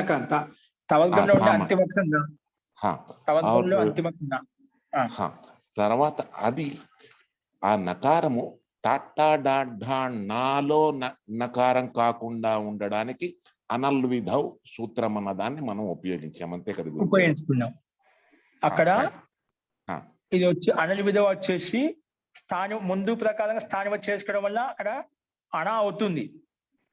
మళ్ళీ అనల్విధౌ వచ్చేసి చేసిందంటే లేదండి, ఇది స్థానం వచ్చేసుకున్న విసర్గాన్ని అటు ప్రత్యాహారం తీసుకున్నాము కాబట్టి అటువంటి సందర్భంలో దాని కారణం చేత, అంటే అటు ప్రత్యాహారంలో తీసుకునే కారణం చేత నీకు నత్వం ప్రాప్తం అవుతుంది. కాబట్టి అటువంటి నత్వ ప్రసంగంలో ఇది ఆదేశం స్థానివత కాదు. నువ్వు దాని అయోగ్వాహ తీసుకునే కారణం చేతనే అటువంటి సందర్భంలో ఇక్కడ ఆదేశం స్థానివత కాదు అని చెప్పింది. అందుకే ఆ స్థానివత కాదు అని చెప్పడం వల్లనే మనకు నత్వం కాలేదు. ఎందుకంటే ఆ నత్వం రావాలంటే దానికి అట్టి ప్రత్యాహారంలో ఉన్నటువంటి వర్ణాల్లోంచి ఏదో ఒక వర్ణం ఉండాలి. ఈ స్థానివత కాదని చెప్పాము ఒకటి మధ్య సకాలం వచ్చేసింది అన్నమాట. అది వ్యవధానం అయిపోతుంది. అక్కడ చెప్పుకునే వ్యవధానం కొన్నిటికి అవకాశం ఇచ్చాడు. కవర్గానికి, పవర్గానికి, నుమ్ముకి, ఆంగుకి, అటు ప్రత్యాహారంలో ఉండే వర్ణానికి మాత్రం అవకాశం ఇచ్చాడు. ఇవి తప్ప మిగిలిన ఏ వర్ణం వచ్చినా మధ్యలో అక్కడ నత్వం రాదు. అందుకే స్థానివత కాలేదు కాబట్టి నత్వం కూడా కాలేదు మనకు. లేకపోతే రామేణ శబ్దం లాగా మహోరస్కేణ వచ్చి వచ్చేసింది. అది మనకు లౌకిక ప్రయోగంలో, శాస్త్ర ప్రయోగం లేదు కాబట్టి అది అనిష్ట రూపం అవుతుంది. కాబట్టి ఇష్ట సిద్ధికిలే మనం ఈ రకంగా నిషేధించుకోవాల్సి వస్తుంది. అందుకే దీనివల్ల లాభాలు ఉన్నాయన్నమాట. ఎందుకు నిషేధించంటే అది ఇష్ట సిద్ధి కోసమే మహర్షిపాన్ని అనల్విధౌ అని చెప్పి నిషేధించామట. అవి ఎక్కడెక్కడనే మనం చూస్తున్నాం ఇప్పుడు. ఇంకా తర్వాత ఇంకా చాలా ఇలాగే ఉంటాయి అన్నమాట. అర్థమైంది. అస్తు అండి. నమస్తే మహారాజ్. నమస్తే. ఇంకా ధన్యవాదాలు. రేపు అచహ పరస్మిన్ పునర్విధం అని దీంతో అటాచ్మెంట్ గా ఉంటుంది, చాలా చక్కగా ఉంటుంది. అది రేపు చూద్దామండి. అస్తు. మంత్ర పాఠ. ఓం సర్వే భవంతు సుఖినః, సర్వే సంతు నిరామయాః, సర్వే భద్రాణి పశ్యంతు, మా కశ్చిత్ దుఃఖభాగ్ భవేత్. ఓం శాంతి శాంతి శాంతి. సర్వేభ్యో నమః. అందరికీ నమస్కారం అండి.